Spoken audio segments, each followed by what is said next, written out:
Hello and welcome to this lecture, recap of the 8 key dimensions before we dig deeper.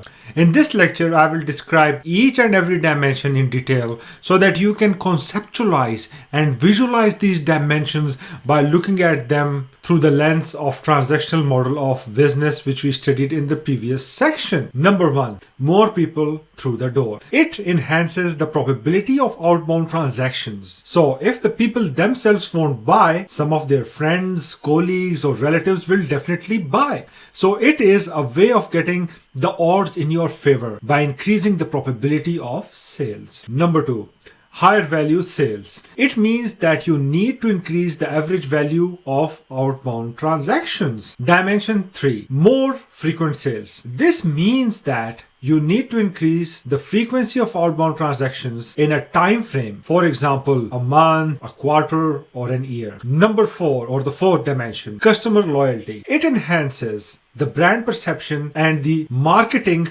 due to word of mouth. It results in more outbound business transactions, which will result in more cash flow for your business. Number 5, joint ventures. This is a way to increase the variety or value of outbound business transactions.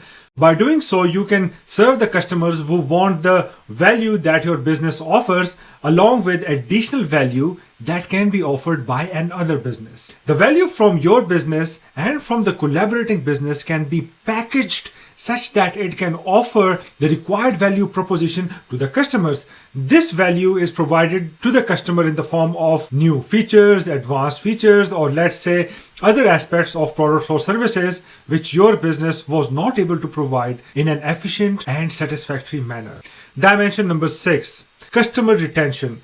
It results in more outbound business transactions because over the length of a relationship, more transactions can potentially take place. If the business relationship ends, the transactions won't happen, or the relationship has to be re-established again, which requires time and money. Even worse, if the relationship is broken, they might switch to competitors. So you need to increase the probability of additional transactions with the existing customers by keeping the relationship alive with them. In this way, over coming months or years, new outbound transactions can happen with the same clients, and you can increase your business revenue. Dimension number 7, market access. Firstly, what does it mean? It means collaborating with businesses which can introduce you to their customers who would be interested in your products and services. You can do the same for them in return.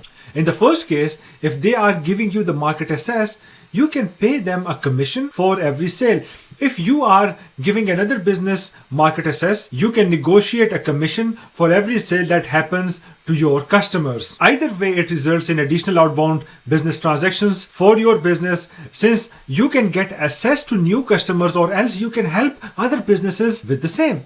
In short, these additional business transactions will be a result of payments that constitute a percentage of the sales or outbound business transactions that happen between your business and your new customers acquired as a result of the collaboration. And the other way around also, if you are helping other businesses by giving them the market access or access to your customers. 8, co-produce value. This is the last dimension, and over here you outsource certain tasks in your business without compromising the quality to improve operational efficiency. In this case, you collaborate with businesses for producing a part of value that is delivered to your customers that backs outbound transactions of your business.